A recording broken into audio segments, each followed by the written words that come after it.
Muy buenos días, amados hermanos. Abran sus Biblias, por favor, en el libro de Eclesiastés.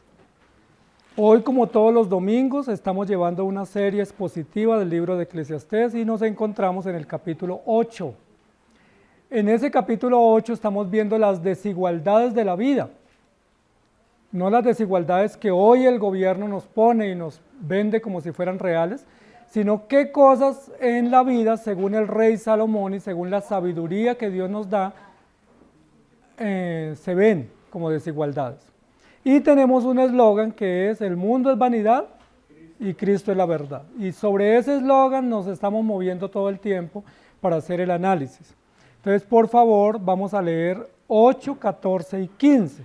Dice: hay vanidad que se hace sobre la tierra, que hay justos a quienes sucede como si hicieran obras de impíos, y hay impíos a quienes acontece como si hicieran obras de justos. Digo que esto también es vanidad. Por tanto, alabé yo la alegría que no tiene el hombre bien debajo del sol, sino que coma y beba y se alegre, y que esto le quede de su trabajo los días de su vida que Dios le concede debajo del sol.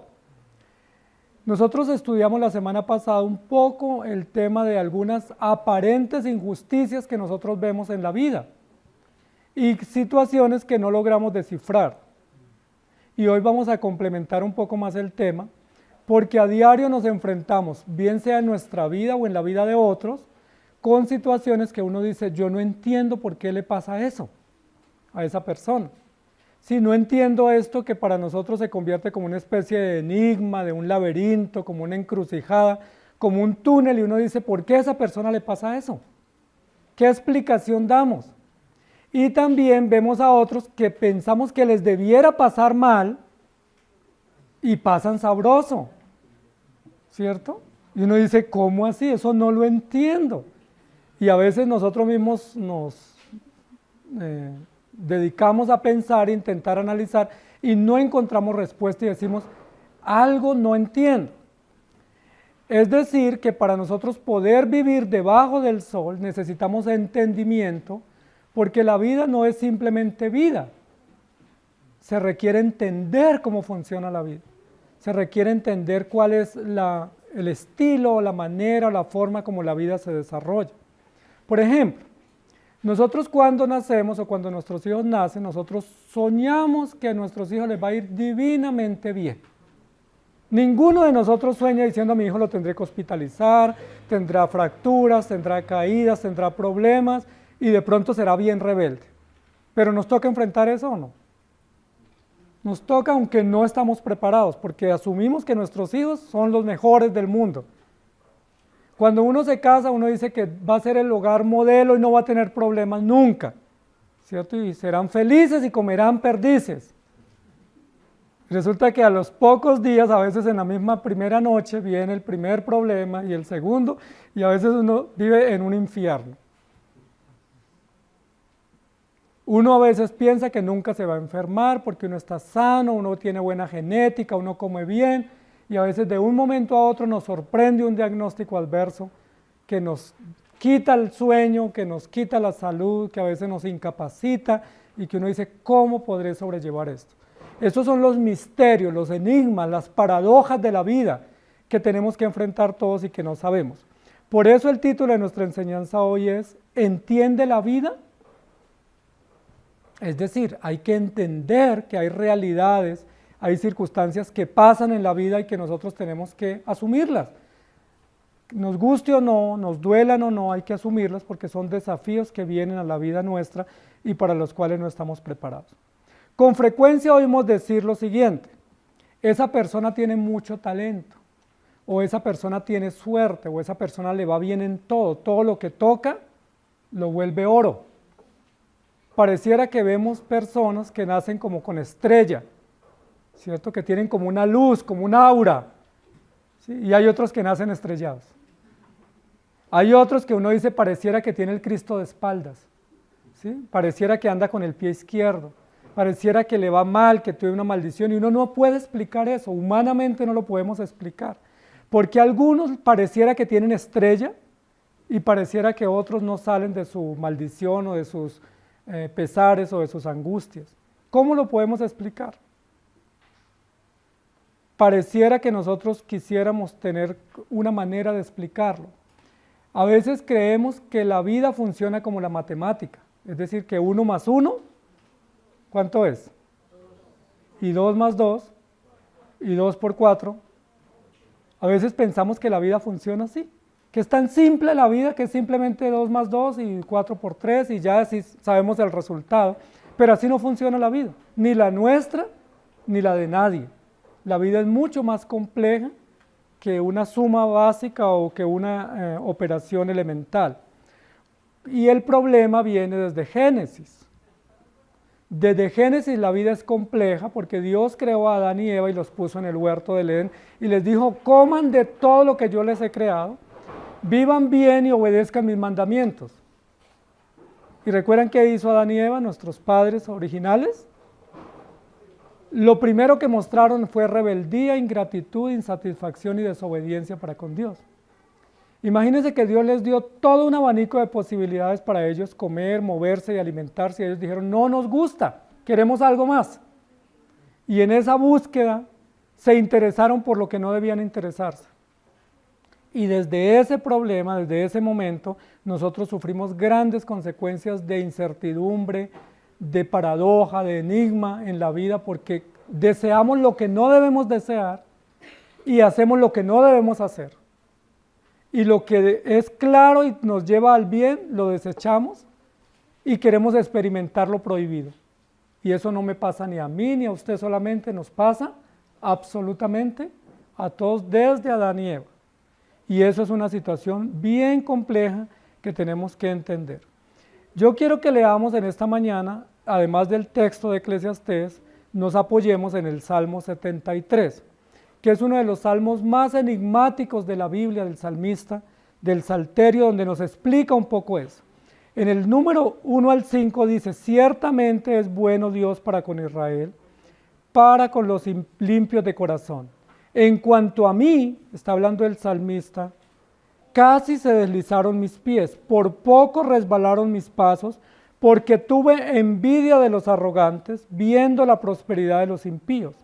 Porque no tienen congojas por su muerte, pues su vigor está entero, no pasan trabajos como los otros mortales, ni son azotados como los demás hombres. Es decir, hay alguien que nos antecedió que tuvo ese mismo problema de no saber explicar qué pasa, que a algunos les va muy bien cuando les debiera ir mal, y hay otros que les va muy mal cuando les debería ir bien, a nuestro juicio, a nuestro criterio. ¿Cómo lo explicamos? Y ahí él lo está diciendo con honestidad. Yo veo que a los impíos les va bien y no tienen lástima, no tienen dolores, no tienen pesares. Pero veo que a lo justo les va mal. ¿Cómo lo explicamos? O sea, ¿qué explicación lógica tiene esa inquietud que se nos presenta? Y en el versículo 12 del Salmo 73 dice, he aquí estos impíos sin ser turbados del mundo alcanzaron riquezas. Es decir, no los metieron a la cárcel, no descubrieron sus negocios ilícitos, lograron tener resultados económicos con negocios prohibidos y les fue bien y consiguieron riqueza.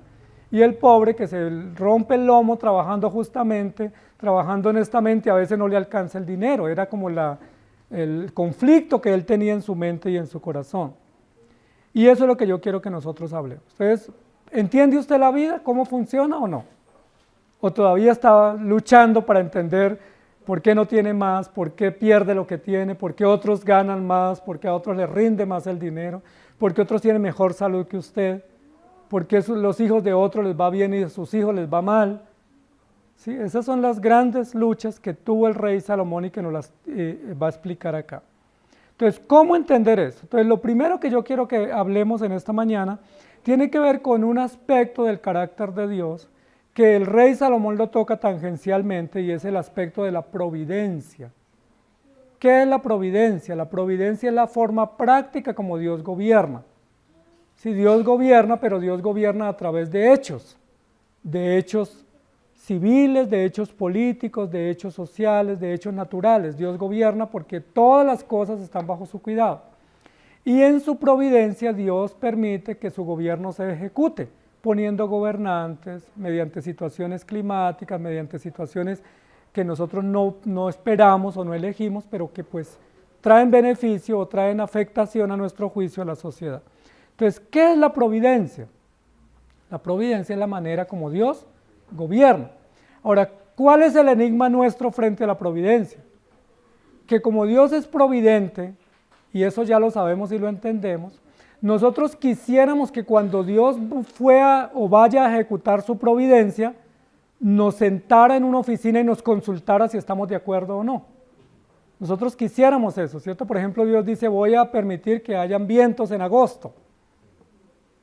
Sí, pero si yo tengo un cultivo o tengo un negocio en la calle, un pequeño toldo en la calle, Dios no me dice, bueno, venga, ¿a usted le sirve que haya vientos en agosto o no le conviene? ¿Sí? ¿Usted le sirve para su cosecha que yo ponga los vientos en agosto o mejor en septiembre? O sea, Dios no nos pide concepto de eso, Dios simplemente dice, los vientos van en agosto. Y entonces uno, ¿qué dice? Se me perdió el cultivo, se me dañó el toldo, el negocio que tenía en la calle, Dios está en contra mía. Porque nosotros quisiéramos que en la providencia Dios se sentara y nos explicara lo que va a hacer y nos pidiera permiso y nosotros poderle dar consejo.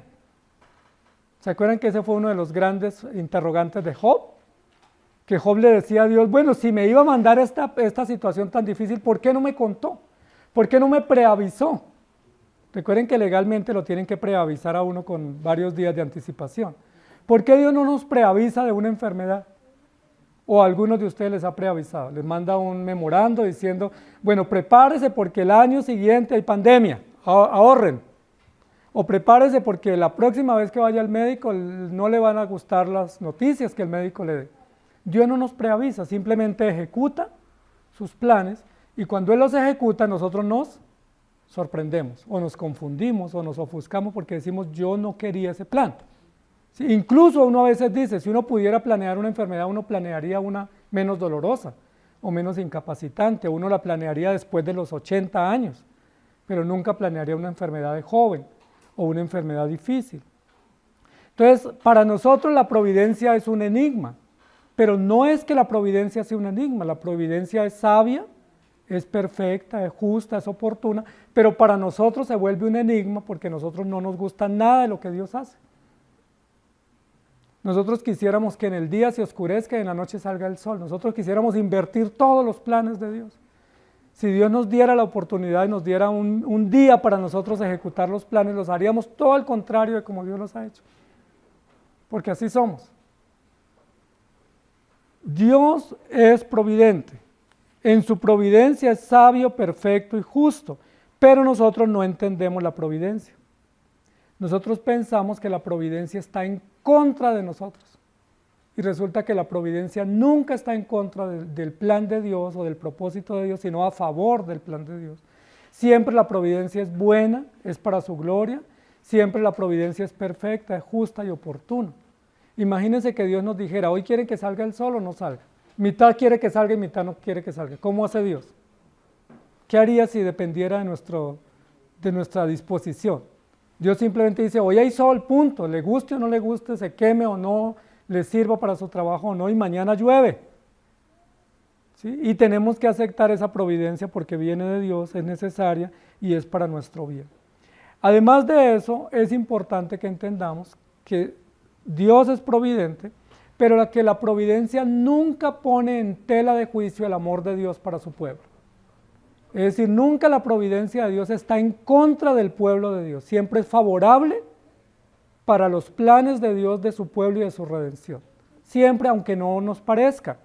Por ejemplo, cuando Dios le advirtió al pueblo de Israel a través de algunos profetas y algunos sacerdotes que iban a ser dispersos por el mundo, el pueblo pensó que era mentira, pero llegó el momento en que Dios los dispersó, los llevó cautivos. Esa dispersión a ellos no les gustó, les costó lágrimas, y mucho dolor y aflicción entender y aceptar que estaban viviendo como esclavos o como itinerantes, pero era parte del plan de Dios. Desde antes Dios le había dicho a Abraham, serán esclavos y serán dispersos por el mundo. Eso ya estaba profetizado, era necesario, pero ellos pensaron que Dios ya no los quería.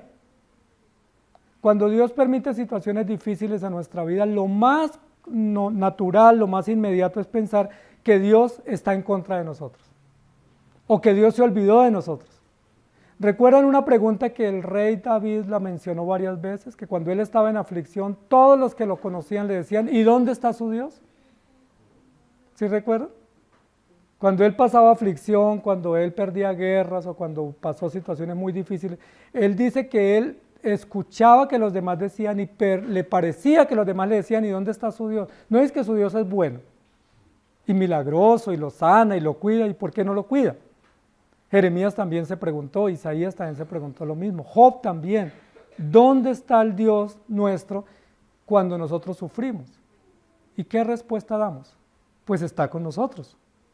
¿Estamos de acuerdo? Está con nosotros porque Él está acompañándonos, sosteniéndonos y confortándonos aún en los momentos más difíciles. Ahora, noten que según el Salmo 73, lo que el salmista estaba pensando, el punto de comparación de él con el impío, no era su forma de vida y sus creencias, sino los resultados, y los resultados inmediatos en términos económicos. Él se comparaba viendo que el impío tenía riquezas y que él no tenía riquezas y era fiel a Dios. Una comparación equivocada. Y según el libro de Job, la comparación es, si usted está con Dios, ¿por qué le va mal? Pero mal era que tenía una enfermedad. Es decir, dando a entender que los cristianos ni siquiera debieran tener enfermedad. Dice, hay vanidad que se hace sobre la tierra, que hay justos a quienes sucede como si hicieran obras de impíos. Y hay a otros que les acontece como si hicieran obras de justos. Yo quiero que leamos 2 versículos más. En Lucas 13, 4 y 5. Hay una pregunta que le plantearon a Jesús respecto a esto mismo, es decir, a lo largo de la historia, el hombre siempre se ha preguntado por qué pasan tragedias. ¿Sí? Nosotros escuchamos en nuestro país todo el tiempo de masacres y hay situaciones que conmueven a la ciudadanía, especialmente cuando hay involucrados niños o mujeres en embarazo o ancianos, y uno dice de un momento a otro una bomba o una masacre y mueren personas que a nuestro juicio son inocentes y no merecían morir. ¿Cómo lo explicamos? En algún momento no tenemos casi explicación. Pero miren que esa pregunta se la plantearon a Jesús, Lucas 13, 4 y 5. ¿Qué pasó con aquellos 18 sobre los cuales cayó la torre de Siloé y los mató? ¿Pensáis que eran más culpables que todos los hombres que habitan en Jerusalén?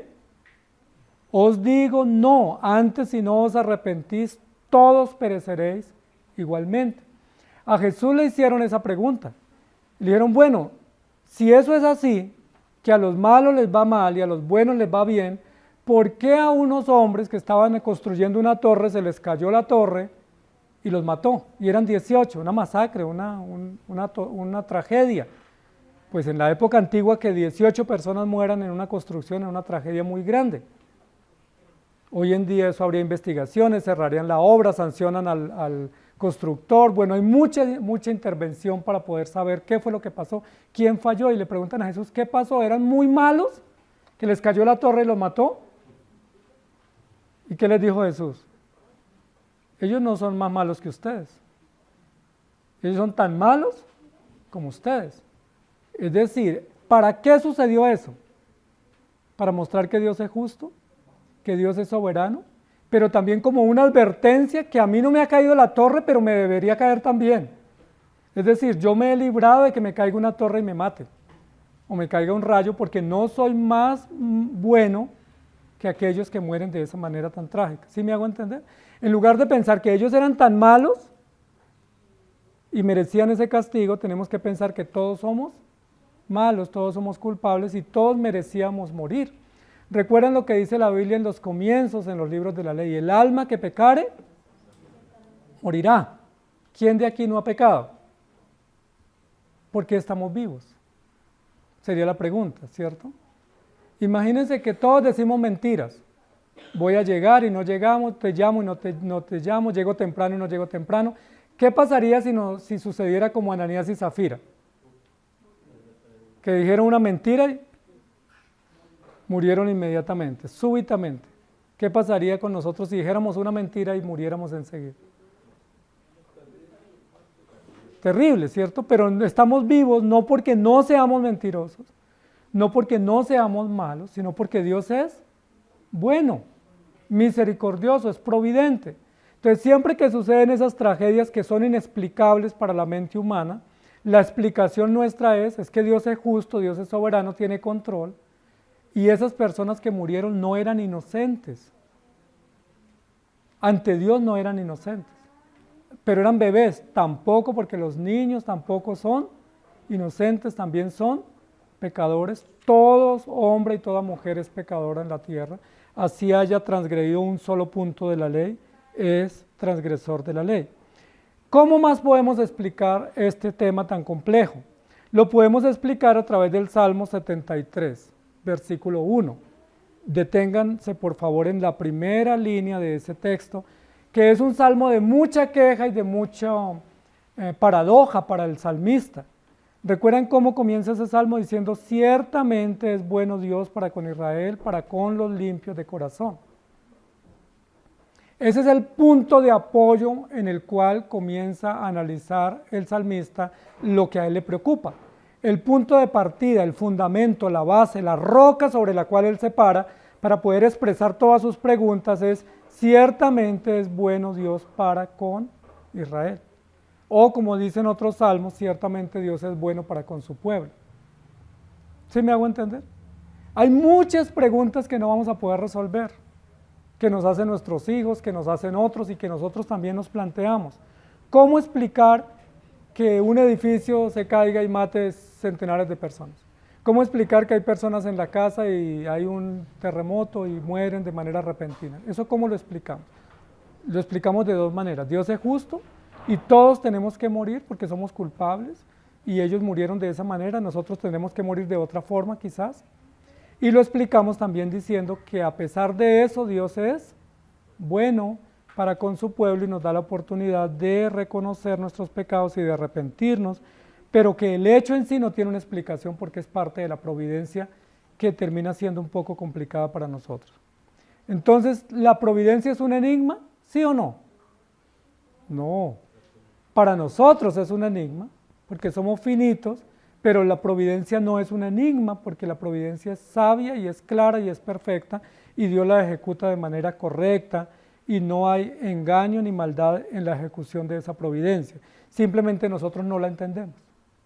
No entendemos por qué un niño nace enfermo. ¿Sí? No entendemos por qué tenemos que lidiar con un paciente toda la vida, a veces en una casa. No entendemos por qué trabajamos y no nos va bien económicamente, o cosas así que a veces no las entendemos, pero que dentro del carácter de Dios son entendidas. Mire lo que él dice: hay justos que les sucede como si hicieran obras de impíos. Pudiéramos estar pensando en Job, ¿cierto? Recuerden que los 3 amigos que visitaron a Job vinieron con 2 propósitos, que era condolerse y consolarlo. Ellos se plantearon eso como objetivo de viaje y vinieron y se arrimaron al lado de Job, pero ni se condolieron ni lo consolaron. Fue tan impactante el drama de Job, fue tan desgarrador la situación de Job, que ellos ni siquiera se acordaron de lo que iban a hacer y terminaron intentando interpretar lo que le pasaba a Job. Y en todos los análisis que ellos hicieron fallaron. Le decían a Job que tenía pecado, le decían a Job que era porque hablaba mucho, le decían a Job que era porque no se arrepentía, le decían a Job que era porque él tenía una idea equivocada de Dios. O sea, en todos los análisis que hicieron sus amigos erraron, porque ellos estaban intentando interpretar la providencia de 2 más 2 es 4, y así no se interpreta la providencia. La providencia de Dios tiene que entenderse a la luz del carácter de Dios, a la luz de su grandeza y a la luz del misterio, ¿sí? De que Dios es soberano y hace como a Él le parece y su voluntad es buena. Dios quiso a unos darles larga vida y a otros quiso darles poca vida, pero eso es soberanía de Dios. A unos Dios los quiso bendecir con buena salud y hay otros que los bendice con muchas aflicciones, pero también son bendiciones de Dios. A unos Dios les da mucha riqueza y a otros les da poco, pero los sostiene de la misma manera que al otro. Entonces Dios es providente, pero nosotros no lo entendemos. Miren lo siguiente, vamos a hablar por qué a algunos les sucede como si hicieran obras de impío. ¿Job hizo obras de impío? según lo que la Biblia dice? No. De hecho, la presentación que Dios hace de Job era que era un hombre bueno, justo, recto, temeroso de Dios y apartado del mal.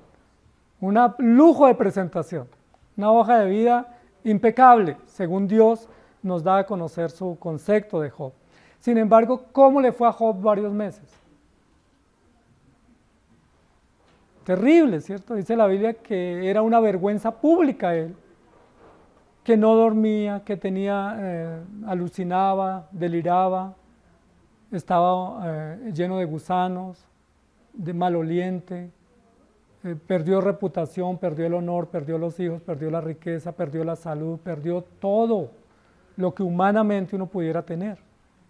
Yo les pregunto, ¿era malo Job? ¿Tan malo? ¿Tenía el Cristo de espaldas? Sabemos que no. Si no supiéramos el preámbulo de la historia, diríamos que sí. Si no supiéramos los versículos 1 al 7 de Job, nosotros diríamos, debía haber matado a un cura, ¿cierto? Porque le está yendo tan mal. Pero resulta que tenemos el preámbulo, y el preámbulo dice que Job era un hombre temeroso de Dios. Pero si no tuviéramos ese preámbulo, hubiéramos actuado igual que los amigos de Job. Algo estás encubriendo. Tú no tienes fe en Dios. Tú no lees la Biblia, es que tú no haces devocional, es que tú no diezmas, es que tú no consagraste tus hijos a Dios. Es que tus hijos eran tus ídolos y Dios te los quitó porque Dios le quita los ídolos a uno. Pero la Biblia no dice eso. Pero nosotros somos ligeros para decir, si el hijo se le enfermó y se le murió, era que ese era su ídolo. Dios le quitó el ídolo. ¿Con qué criterio hacemos eso?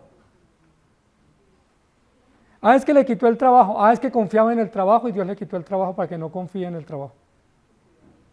¿Sí? Es que le quitó la salud porque él confiaba en sí mismo, pero la Biblia no dice eso.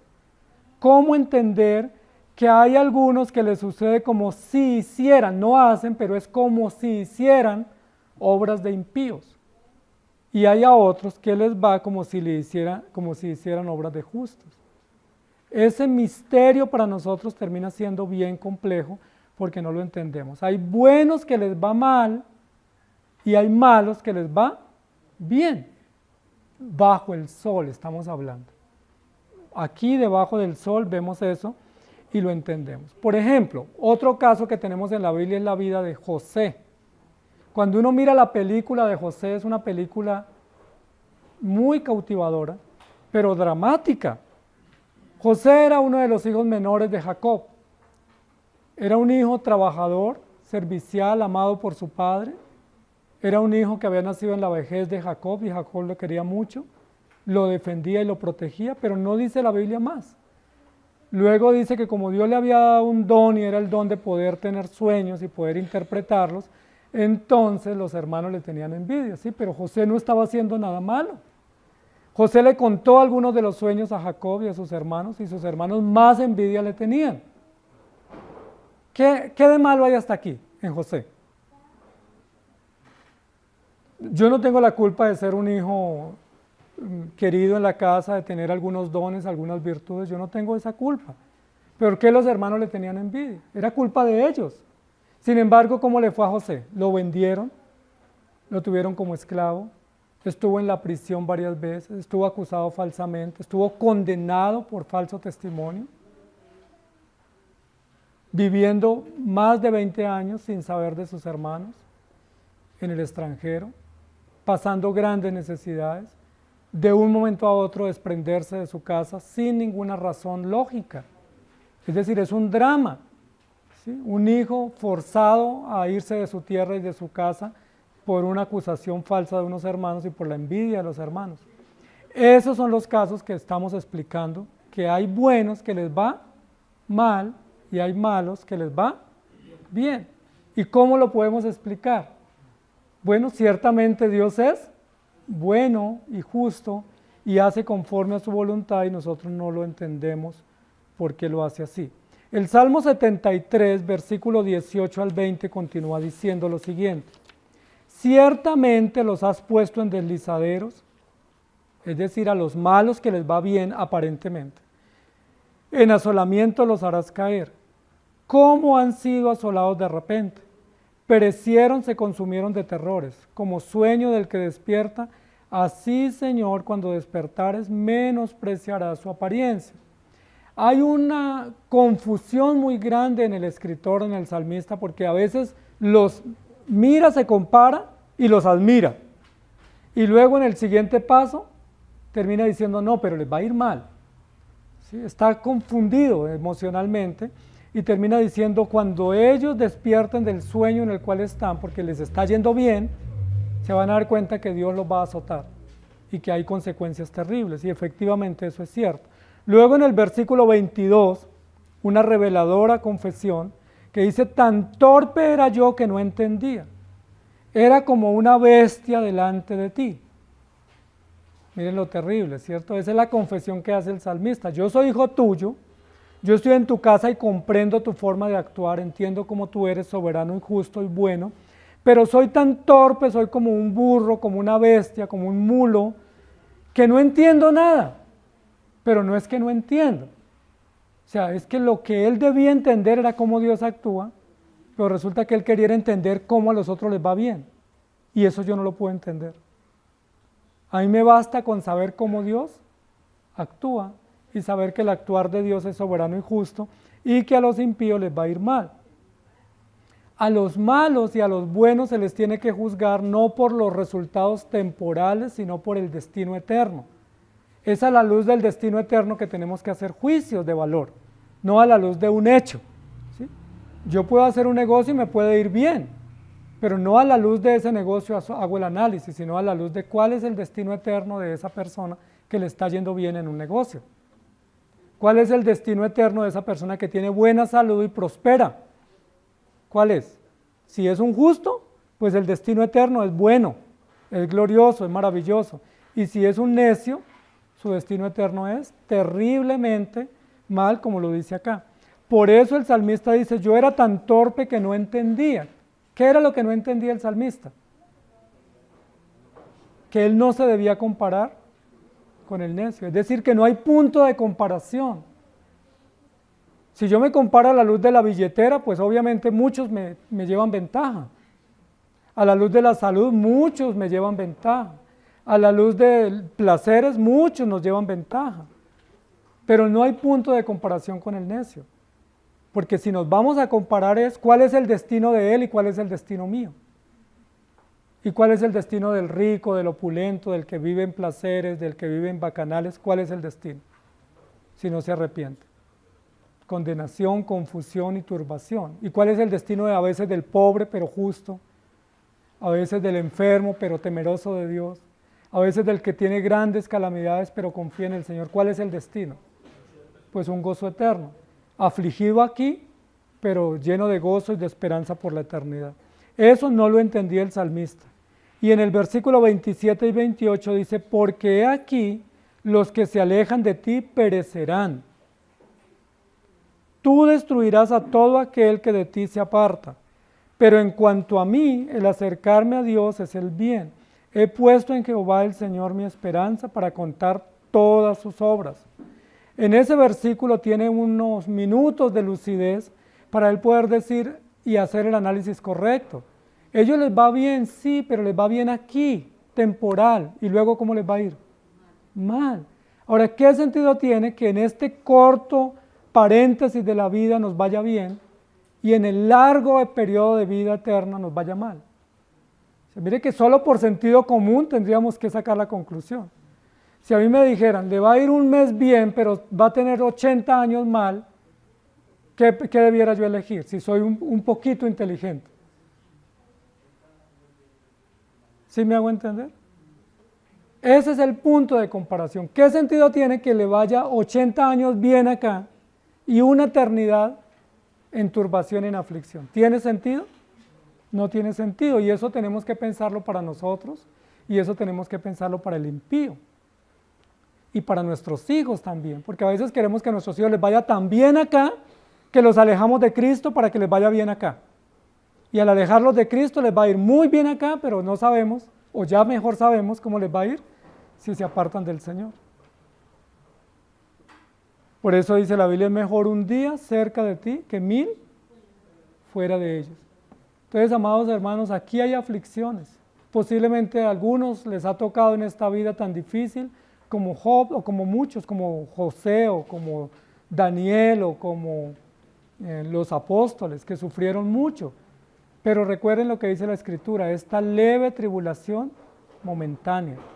Puede que sea tan leve que dure 80 años, pero es leve frente a la eternidad. Es nada frente a la eternidad que tenemos que afrontar.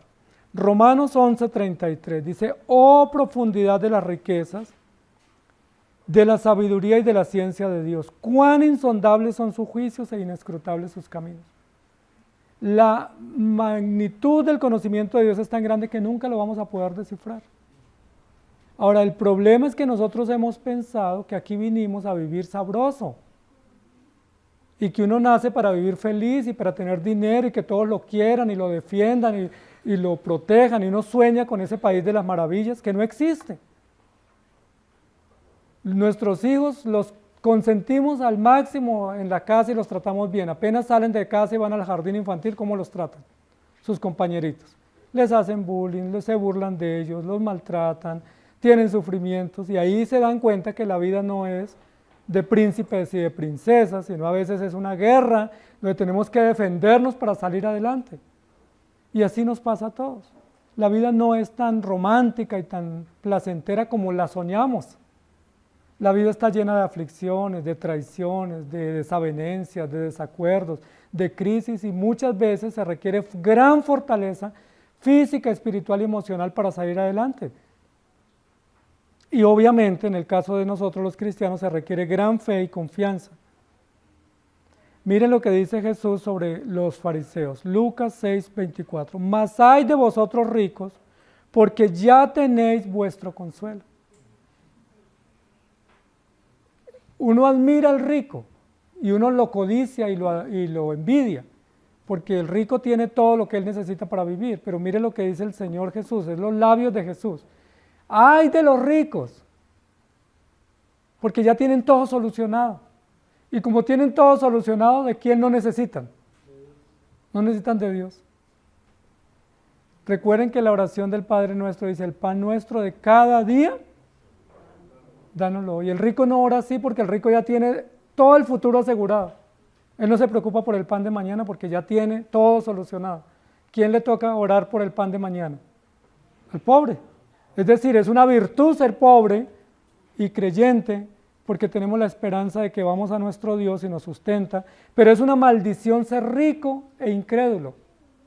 Porque el rico e incrédulo ya tiene su consuelo y su consuelo es temporal, es efímero y son sus propias provisiones. Por eso en el Salmo 49, 16 al 19 dice, no temas cuando se enriquece alguno, cuando aumenta la gloria de su casa, porque cuando muera no llevará nada ni descenderá tras él su gloria. Aunque mientras viva llame dichosa a su alma y sea loado cuando prospere, entrará en la generación de sus padres y nunca más verá la luz. Ese versículo nos sirve mucho para no estar mirando hacia los lugares de los ricos y codiciando. Dice, sí, ellos viven dichosos aquí, ellos creen que no tienen necesidades, pero ellos están prontos a morir y cuando ellos se mueran estarán en tinieblas toda la eternidad.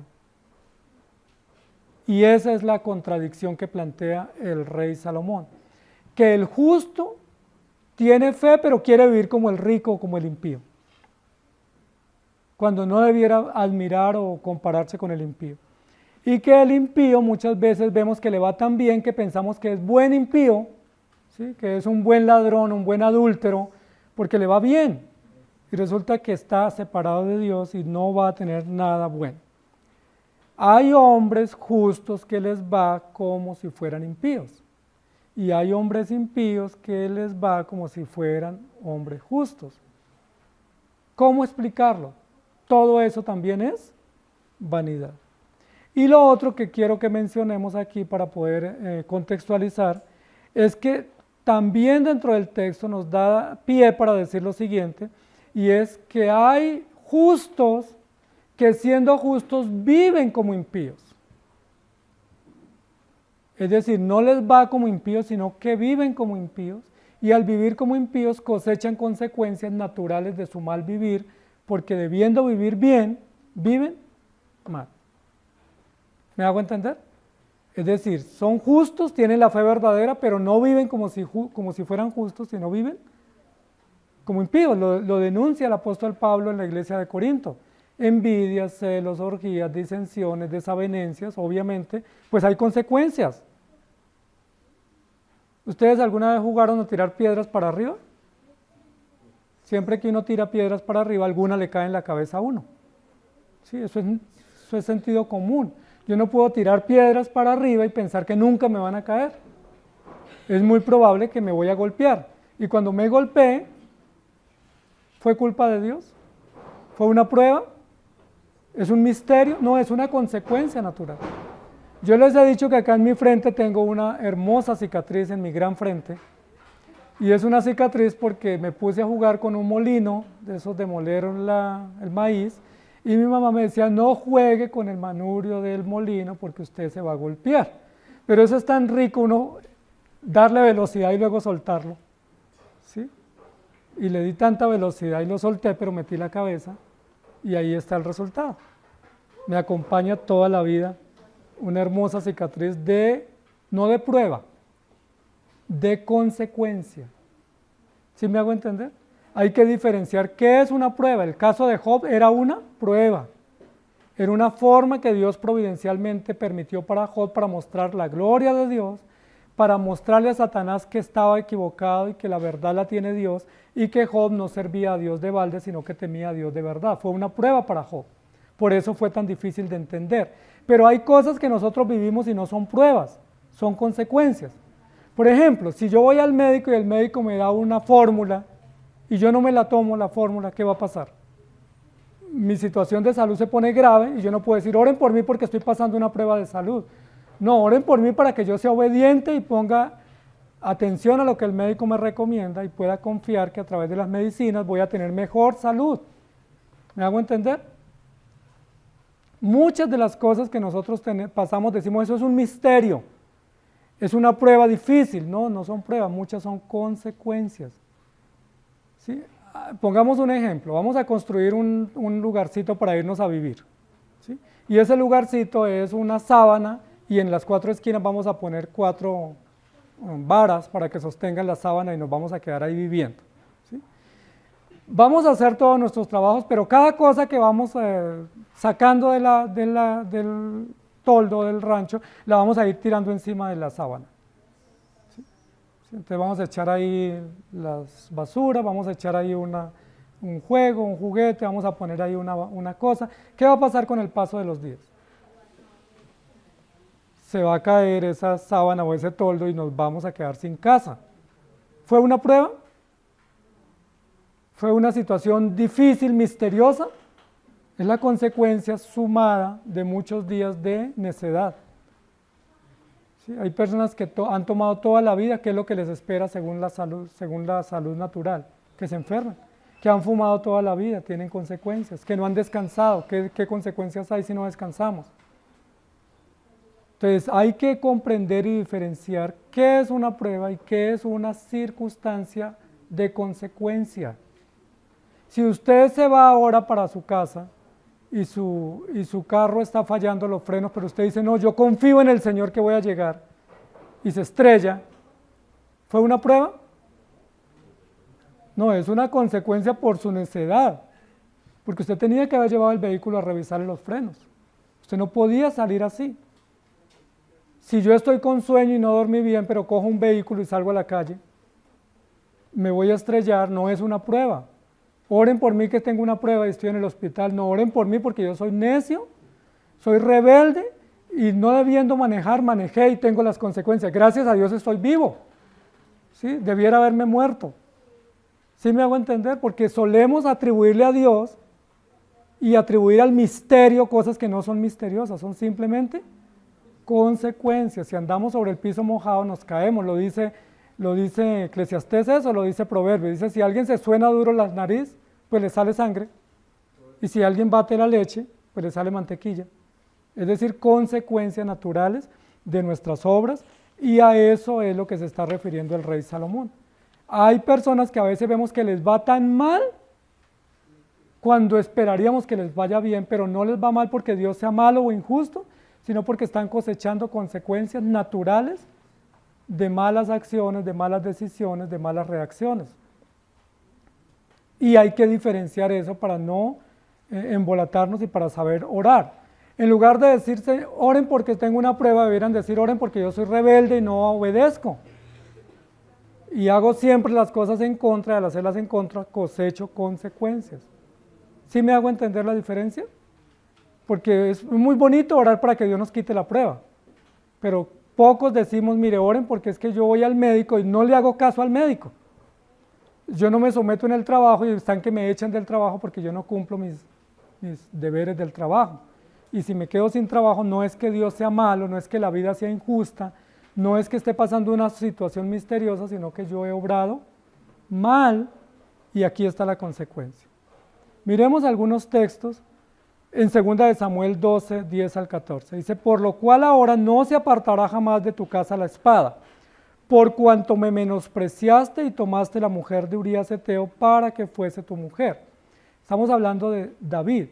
Esto que estaba viviendo David, que se le murió el hijo, que luego hay violación en su casa, que otra vez otro hijo es muerto, el otro también es muerto por sus propios hijos, no fue una prueba. Fueron las consecuencias de su pecado con Betsabé y de su falta de arrepentimiento. Por eso dice aquí, ahora no se apartará jamás de tu casa la espada. ¿Por qué? Porque me menospreciaste y tomaste la mujer de Urías Eteo para que fuese tu mujer. Así ha dicho Jehová, he aquí yo haré levantar un mal sobre ti de la misma casa y tomaré tus mujeres delante de tus ojos y las daré a tu prójimo, el cual yacerá con tus mujeres a la vista del sol. Porque tú lo hiciste en secreto, mas yo haré esto delante de todo Israel y a pleno sol. Entonces dijo David a Natán, pequé contra Jehová. Y Natán dijo a David, también Jehová ha remitido tu pecado, no morirás, mas por cuanto con este asunto hiciste blasfemar a los enemigos de Jehová, el hijo que te ha nacido ciertamente morirá. Terrible. Una clara demostración de la providencia de Dios.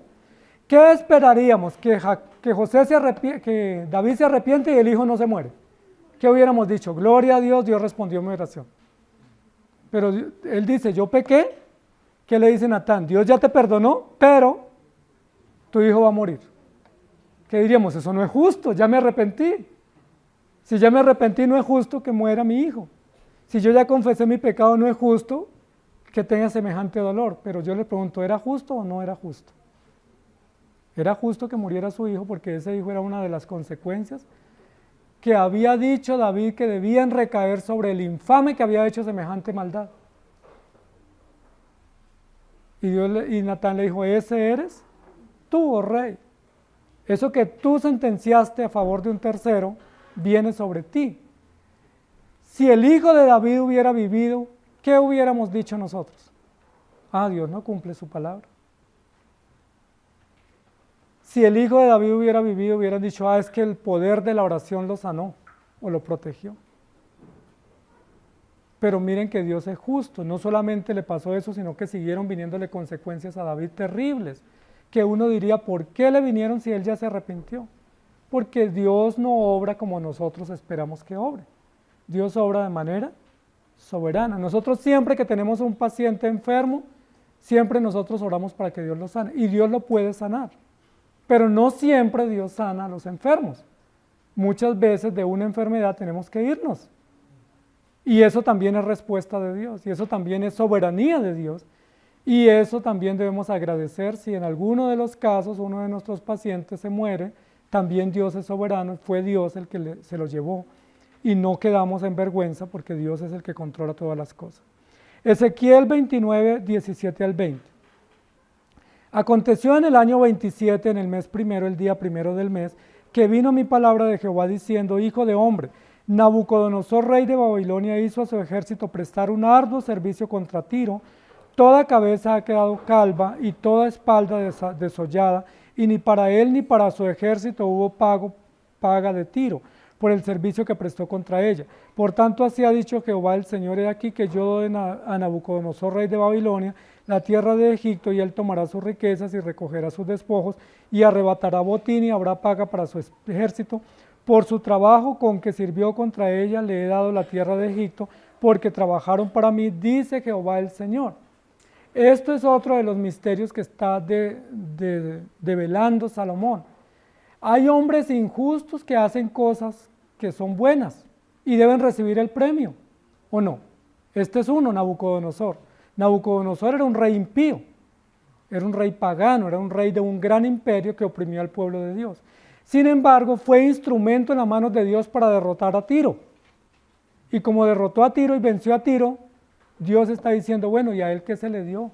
Hay que premiarlo, hay que darle la recompensa, porque él hizo un trabajo para mí, que fue traer juicio a Tiro, porque Tiro había obrado muy mal contra los judíos o los hebreos. ¿Y qué premio le dio Dios? Que le dieran la tierra de Egipto. A veces nos sorprendemos cuando decimos que hay impíos que hacen obras de justos, y decimos, no pueden hacer obras de justos, pero sí las pueden hacer, como defender, ejercer un buen gobierno. ¿Recuerdan a otros emperadores que defendieron a los hebreos? Que les ayudaron a repatriarse, que les dieron dinero y dieron cartas para protegerlos en el camino. Eran impíos, eran emperadores paganos, pero fueron instrumentos en las manos de Dios para bendecir a su pueblo. El rey Asuero, ¿se acuerdan que bendijo a los judíos siendo pagano? Y le dio oportunidad a Ester y a Mardoqueo para que los judíos vivieran bien en el imperio. ¿Se tiene que premiar esas buenas obras? Claro que sí, porque Dios es justo y aún un vaso de agua que demos no pierde la recompensa. Así sea un emperador malvado, pero si hace algo bueno a favor de alguien, debe recibir una recompensa, porque eso es justicia retributiva que también está dentro del carácter de Dios. Y en 2 de Reyes 10, 28 al 31 dice, así exterminó Jehú a Baal de Israel. Con todo eso Jehú no se apartó de los pecados de Jeroboam, hijo de Nabat, que hizo pecar a Israel, y dejó en pie los becerros de oro que estaban en Betel y en Dan. Y Jehová dijo a Jehú, por cuanto has hecho bien, ejecutando lo recto delante de mis ojos, e hiciste a la casa de Acab, conforme a todo lo que estaba en mi corazón, tus hijos se sentarán sobre el trono de Israel hasta la 4ª generación.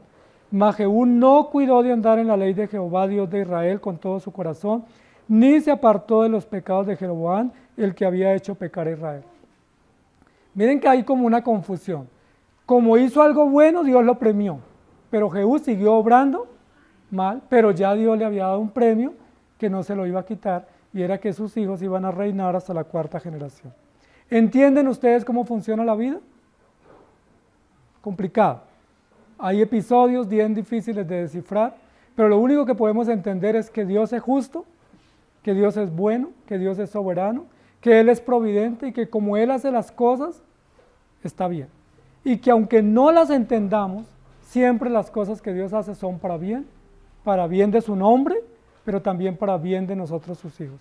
Y que el Señor nos ayude para evitar tanta queja, tanto reclamo y tantas preguntas que a veces formulamos y terminamos como el salmista, torpes y siendo como una bestia, queriendo explicaciones cuando lo único que debemos hacer es obedecer, confiar y agradecer. Que el Señor nos ayude. Señor, gracias te damos por tu palabra. Rogamos que nos ayudes a entenderla, a ponerla en obra, y confesamos que somos muy cortos de entendimiento para poder descifrar tantos episodios en la vida nuestra y en la vida de terceros. Y casi siempre preguntamos por qué y por qué y por qué a mí, cuando debiéramos entender que no hay un por qué, sino un para qué, que hay un propósito bueno en todo, aunque no lo entendamos inmediatamente, y que siempre a los que aman tu nombre, todas las cosas, les ayudan a bien. Ayúdanos a descansar en tus promesas y ayúdanos a saber que tú eres bueno, aunque lo que estemos viviendo no nos guste o nos duela mucho. Danos esperanza en ti, danos confianza y permítenos gozarnos en ti siempre. En Cristo Jesús. Amén. Que el Señor les bendiga, amados hermanos.